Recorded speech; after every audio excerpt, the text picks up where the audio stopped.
시편 9편을 보겠습니다. 시편 9편의 표제는 다윗의 시 영장으로 뭇랍벤에 맞춘 노래입니다. 뭇랍벤이라는 단어는 성경 전체에서 여기 이 표제에 단 한 번 나오는 단어입니다. 이를 분석하여 아들의 죽음이라고 해석하는 의견도 있어서 몇몇 영어 성경은 아들의 죽음에 맞춘이라는 표제를 채택하고 있기도 합니다. 그렇지만 그 정확한 의미는 사실 알 수 없습니다. 1절, 2절, 2절을 함께 읽겠습니다. 내가 전심으로 여호와께 감사하오며 주의 모든 기사를 전하리이다. 내가 주를 기뻐하고 즐거워하며 지극히 높으신 주의 이름을 찬송하리니. 다윗은 자신의 온 마음을 다해 하나님께 감사하며 하나님께서 행하신 기사를 사람들에게 알리겠다는 다짐으로 이 시편 9편의 문을 열고 있습니다. 또한 그는 하나님을 기뻐하고 하나님 안에서 즐거워하며 하나님의 높으신 이름을 찬송하겠다고 선언합니다. 온 마음을 다해 하나님께 감사하는 것, 하나님께서 행하신 위대하고 기이한 일들을 전파하는 것, 하나님을 기뻐하고 하나님 안에서 즐거워하는 것, 그리고 하나님의 이름, 즉 하나님의 어떠한 분이신지를 찬양하며 영광을 돌리는 것, 이 네 가지는 성도의 삶을 구성하는 핵심적인 요소이며 서로 유기적으로 연결되어 있어서 항상 함께하는 것들입니다. 하나님께서 행하신 기사를 경험하면 전심으로 감사하며 그 일들을 사람들에게 전하지 않을 수 없고 자신을 위해서 행하신 그 놀라운 일의 결과로 인하여 기뻐하지 않을 수 없으며 그 높고 위대하신 이름을 찬양하지 않을 수 없기 때문입니다. 오늘 본문은 하나님께 전심으로 감사하고 하나님을 기뻐하며 그 안에서 즐거워하고 지극히 높으신 하나님의 이름을 찬양하겠다고 다짐한 다윗이 그가 경험한 하나님은 어떤 분이신지, 하나님께서 행하신 기사가 무엇인지에 대한 그의 고백과 진술을 담고 있습니다. 그리고 그 기사를 체험하는 방법과 더불어 이 시편을 읽고 묵상하는 사람들에게 자신과 함께 하나님께 감사하고 찬양하며 그 기사를 전파하자고 권면하고 있습니다. 이를 상고할 때에 다윗의 고백이 우리의 고백이 되고 다윗의 찬송이 우리의 찬송이 되며 다윗의 소망과 간구가 우리의 것이 되기를 바랍니다.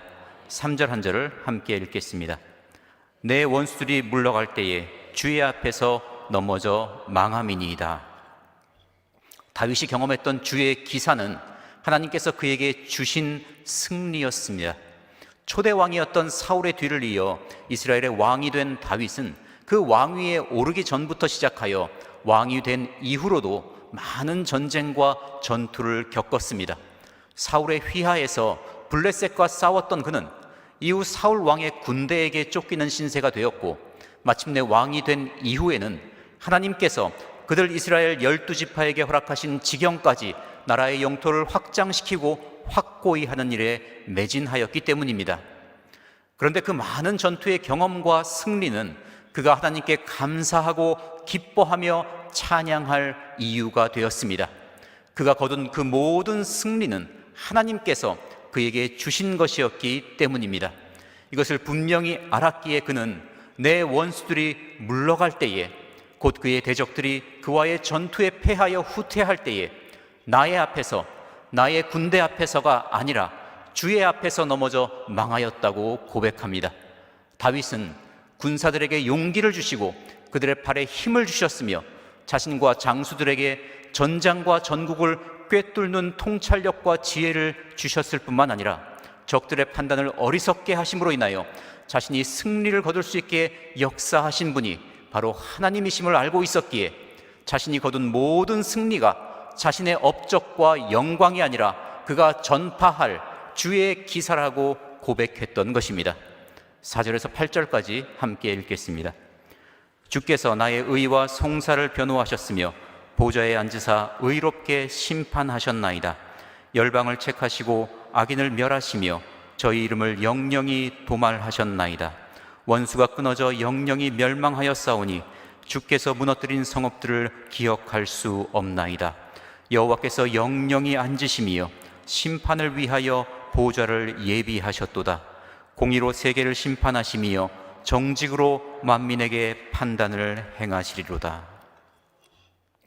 다윗이 경험했던 또 하나의 주의 기사는 의로운 재판장이신 하나님께서 자신의 억울함을 풀어주시고 무고하게 자신을 참소한 자들을 심판하신 일들이었습니다. 다윗이 실제로 하나님의 법정에서 재판을 받았던 적이 있는 것은 물론 아니었습니다. 그렇지만 다윗은 억울한 일을 당할 때 그 문제를 기도로서 하나님의 법정으로 가지고 갔습니다. 그런 후에 하나님께서 공의로운 판결을 내리시는 것을 체험하였습니다. 그는 자신의 마음속을 가득히 채운 평강과 담대함을 통해 이를 확신했고, 또한 하나님께서 실제로 그의 원수들을 멸망케 하신 일을 보고 이를 확인하였습니다. 하나님께서 그의 의로움을 인정해 주셨다는 그 확신으로부터 오는 평강과 실제로 하나님께서 그의 원수들을 심판하시는 두 사건이 동시에 일어나는 경우보다 시간차를 두고 일어나는 경우가 훨씬 더 많았습니다. 때로는 그 간격이 매우 길어서 조바심을 내게 되거나 좌절을 하게 될 때도 있었습니다. 그러나 다윗은 그의 개인적인 경험과 또한 왕으로서의 경험을 통해서도 하나님의 법정에서 공의는 반드시 실현된다는 것을 체험하였습니다. 따라서 하나님께서 앞으로도 영원토록 반드시 그렇게 하실 것이라는 확신을 가질 수 있었습니다. 그렇기에 그는 여호와께서 영영이 앉으시며 심판을 위하여 보좌를 예비하셨도다. 공의로 세계를 심판하시며 정직으로 만민에게 판단을 행하시리로다 라고 노래하며 자신이 경험했던 주의 기사를 통해서 얻은 그 확신을 공개적으로 선포했던 것입니다. 9절 한 절을 함께 읽겠습니다. 여호와는 또 압제를 당하는 자의 산성이시오 환난 때의 산성이시로다. 압제라고 번역된 히브리어는 부서진 것, 으깨진 것을 의미합니다. 그러므로 압제를 당하는 자라는 표현은 힘과 권력을 가진 자들에게 당한 착취와 억압의 정도가 매우 심하여 도저히 원래의 삶으로 회복될 가능성이 없을 정도로 피해를 입은 상태를 나타냅니다. 산성이란 말 그대로 산, 즉 높은 곳에 위치한 견고한 요새를 말하는 것으로 적들의 공격을 방어하기에 최적의 조건을 가지고 있어서 그 안에 거하는 자들을 안전하게 보호해주는 장소를 뜻합니다. 그런데 다윗은 하나님께서 압제를 당하는 자의 산성이시고 환난 때의 산성이시라고 하였습니다. 다윗은 그가 이스라엘의 왕이 되기 전 사울에게 쫓겨다닐 때 그 절대적인 열세와 중과부적의 상황에서도 기이한 방법으로 자신을 보호하시는 하나님의 손길을 체험하였습니다. 그 체험들이 그로 하여금 하나님을 산성이라고 고백하게 하였습니다. 여호와 하나님께서 세상의 힘과 권력에 의해 압제당하는 하나님의 백성들을 위한 산성이 되신다는 사실이 그가 사람들에게 전하고자 하는 주의 기사가 되었던 것입니다. 10절 한 절을 함께 읽겠습니다. 여호와여 주의 이름을 아는 자는 주를 의지하오리니 이는 주를 찾는 자들을 버리지 아니하심이니이다. 다윗은 자신이 경험한 주의 기사, 즉 하나님께서 그의 인생에 행하신 기이한 일들을 진술하였습니다. 그것들은 하나님께서 그에게 주신 승리였고 의로운 재판장이신 하나님께서 공의의 법정에서 자신의 억울함을 풀어주시고 악인들을 심판하신 일이었으며 하나님께서 압제를 당하는 자들을 보호하는 산성이 되신다는 것이었습니다. 그런데 이러한 일은 이 세상의 모든 사람들이 경험하는 일은 아니었습니다. 모든 이스라엘 사람들이 경험하는 일도 아니었습니다. 그렇게 다윗은 이 놀라운 하나님의 기사를 경험하는 방법을 밝힙니다.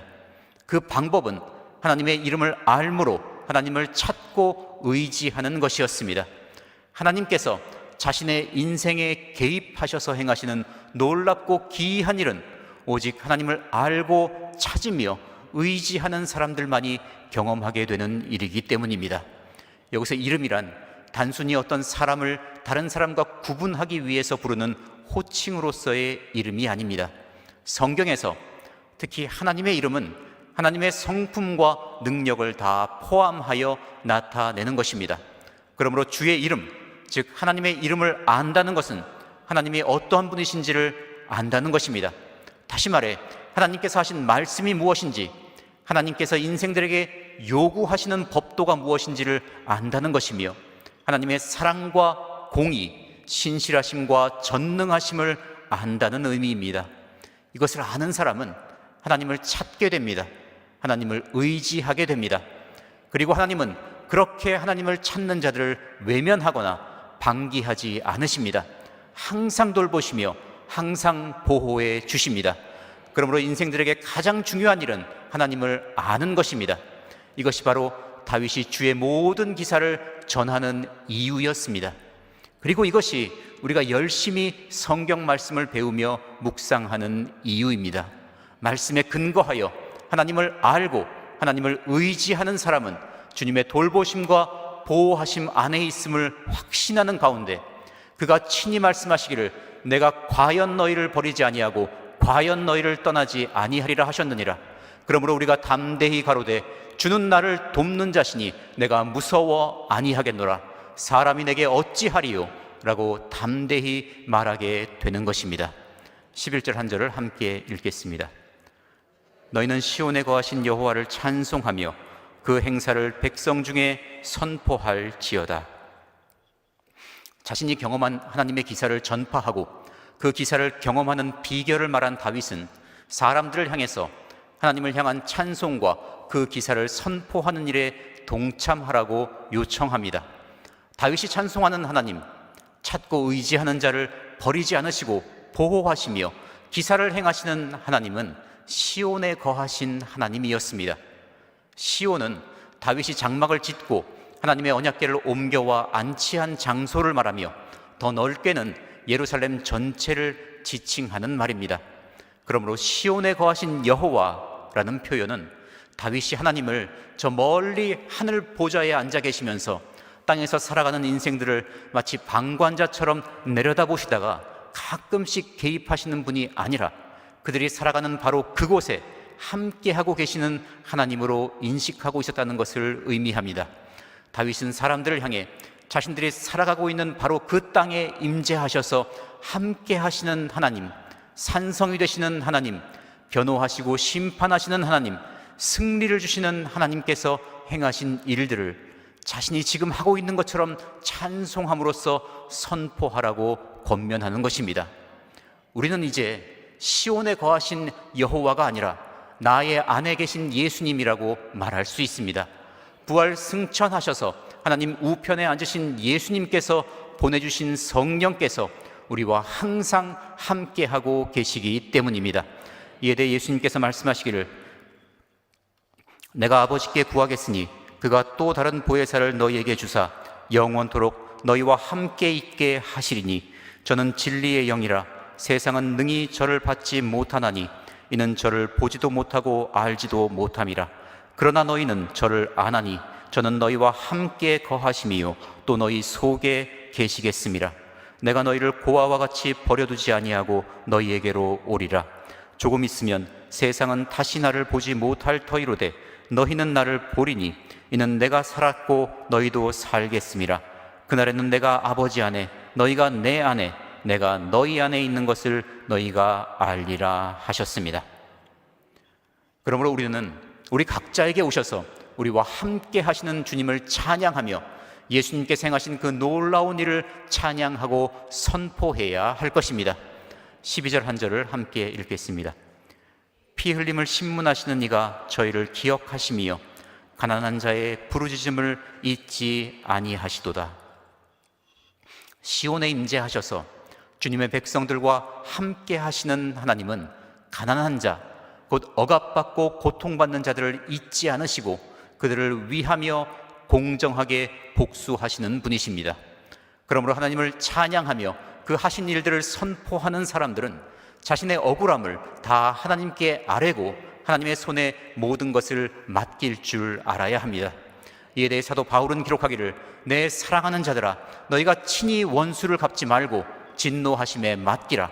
기록되었으되 원수 갚는 것이 내게 있으니 내가 갚으리라고 주께서 말씀하시니라 하였습니다. 하나님을 찬양하며 하나님께서 행하시는 일들을 선포하는 일과 원수를 갚는 일은 함께 할 수 있는 일이 아닙니다.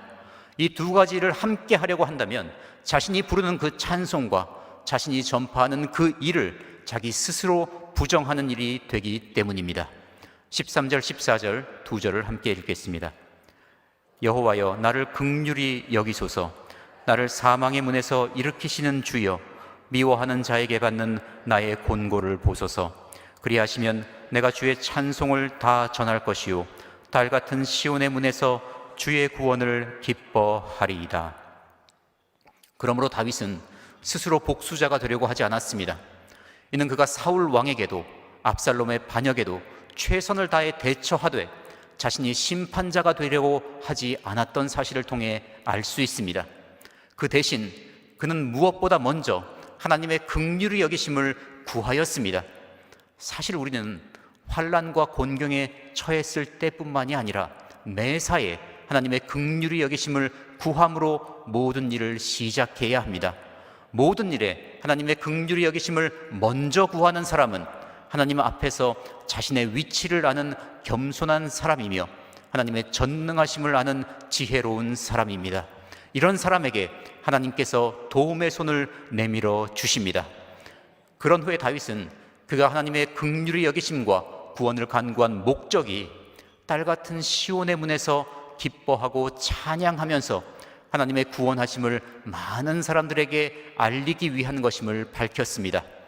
딸 같은 시온의 문에서 라고 번역된 말씀은 직역하면 시온의 딸의 대문에서인데, 시온의 딸은 예루살렘을 말합니다. 그러므로 이 말씀은 하나님의 언약궤가 있는 예루살렘에서, 그것도 많은 사람들이 왕래하고 또 모여있는 그 성문에서 하나님의 구원하심을 기뻐하며 찬양하겠다는 것입니다. 오늘날 우리가 하나님께서 베푸신 구원을 기뻐하면서 찬양해야 하는 곳은 어디입니까? 그곳은 우리가 있는 모든 곳입니다. 지난날 다윗에게 그곳은 하나님의 임재하심을 상징하는 언약궤가 놓여 있었던 예루살렘이었지만, 이제는 성령께서 오셔서 예수 그리스도를 믿는 모든 성도 안에 계십니다. 그리하여 성도가 있는 곳이라면 어디나 하나님께서 임재하시는 처소이며 하나님을 찬양하고 그 구원의 은혜를 선포할 곳이 되었습니다. 그러므로 하나님의 긍휼하심을 구하며 살아가는 성도 여러분께서는 언제 어디서든 하나님께서 여러분에게 베풀어 주신 그 크고도 놀라운 은혜를 항상 찬미하는 가운데 전파해 나아가시기를 바랍니다. 15절에서 18절까지 함께 읽겠습니다. 열방은 자기가 판 웅덩이에 빠짐이요 그 숨긴 그물에 자기 발이 걸렸도다. 여호와께서 자기를 알게 하사 심판을 행하셨음이요 악인은 그 손으로 행한 일에 스스로 얽혔도다. 악인이 음부로 돌아가미요 하나님을 잊어버린 모든 열방이 그리하리로다. 궁핍한 자가 항상 잊어버림을 보지 아니하미요 가난한 자가 영영이 실망치 아니하리로다. 열방, 즉 하나님을 믿지 않고 자기 뜻대로 살아갈 뿐만 아니라 하나님의 백성들을 압제하는 악한 자들은, 그들의 멸망은 필연적입니다. 하나님께서는 그들을 심판하심으로 공의로 세상을 다스리시는 분이심을 나타내 보이시기 때문입니다. 그 심판의 방법은 그들이 약탈과 압제를 위하여 파놓은 웅덩이에 자기들이 빠지고 의인들을 올가매고 넘어뜨리기 위해 숨겨놓았던 그물에 자신들이 걸리게 하시는 것입니다. 반면에 궁핍한 자와 가난한 자, 즉 악인들이 휘두르는 권력과 압제로 인하여 고난 가운데 있는 성도를 하나님께서 기억하십니다. 친히 그들의 소망이 되심으로 넉넉히 이기게 하여 주십니다. 19절 20절 두 절을 함께 읽겠습니다. 여호와여 일어나사 인생으로 승리를 얻지 못하게 하시며 열방으로 주의 목전에 심판을 받게 하소서. 여호와여 저희로 두렵게 하시며 열방으로 자기는 인생뿐인 줄 알게 하소서. 그렇지만 하나님께서 악인을 심판하시고 의인을 회복시키시는 날이 언제인지 우리는 알지 못합니다. 때로는 그날이 신속히 오기도 하고 때로는 오랜 인내의 시간을 보내야 할 때도 있습니다. 이 땅에서가 아니라 천국에서 하나님의 공의가 실현되는 날을 기다리게 되는 경우도 많이 있을 것입니다. 그러므로 다윗은 하나님께서 공의로 심판하시는 그날이 속히 이르기를 간절히 바라는 마음으로 하나님께 호소하였습니다. 그런데 그것은 단순히 자신의 원한을 빨리 풀기 위해서가 아니라 하나님께 영광을 돌리기 위해서였습니다. 하나님께서 공의로 세상을 심판하심으로써 하나님은 하나님이시며 인생들은 그저 인생일 뿐임을 알게 되는 것, 그리하여 그 마땅한 질서 가운데 하나님의 곁에서 하나님을 찬양하는 것이 그가 전심으로 바라는 소원이었기 때문입니다. 우리는 살아가는 동안 여러 가지 사건을 경험합니다. 문제를 만나고 억울한 일도 경험하며 악인들의 거짓과 압제로 인하여 크게 손해를 보는 일도 겪습니다. 그리고 부르짖어 간구하는 가운데 우리 각자의 삶에 행하시는 하나님의 기사를 경험합니다. 그 경험을 통해 하나님의 사랑과 능력을 더욱 깊이 깨닫게 되기도 하고 그 경험한 바를 사람들에게 간증함으로 하나님께 영광을 돌리기도 합니다. 이러한 경험에는 사람마다 차이가 있습니다. 모두의 인생이 다 다르기 때문이고 우리가 정확히 알 수 없지만 하나님께서 성도 각자에게 가지고 계신 뜻이 다 다르기 때문입니다. 그렇지만 모든 성도들이 공통적으로 경험한 하나님의 기사가 있습니다. 하나님께서 인생들에게 행하신 모든 기사 가운데 가장 크고 가장 놀라운 기사입니다. 그것이 무엇입니까? 그것은 바로 하나님께서 사람들의 죄를 사하시고 구원하시기 위해 독생자 예수 그리스도를 이 땅에 보내주신 일입니다. 이것을 확실히 하는 성도는 항상 감사합니다. 항상 찬양합니다. 복음을 전파하는 일에 다양하게 헌신합니다. 자신이 다윗이 그토록 원했던 딸 같은 시온의 문에 서 있는 정도가 아니라 하나님의 은혜의 보좌 앞에 있다는 것을 알기 때문입니다. 성도 여러분 앞에 있는 그 은혜의 보좌 앞으로 날마다 담대히 나아가십시오. 그리하여 하나님의 풍성하신 은혜를 더욱 깊이 체험하고 찬양하며 그 놀라운 기사를 많은 사람들에게 전하시기를 주님의 이름으로 축원합니다. 기도하겠습니다. 말씀을 더욱 부지런히 상고함으로 하나님의 사랑과 은혜를 더욱 깊고 풍성히 알게 되기를 원합니다. 하나님께서 저희들의 삶에 행하신 놀라운 기사들을 전파하기를 원합니다. 부르짖어 간구할 때에 더욱 풍성한 은혜의 체험을 허락하여 주시옵소서.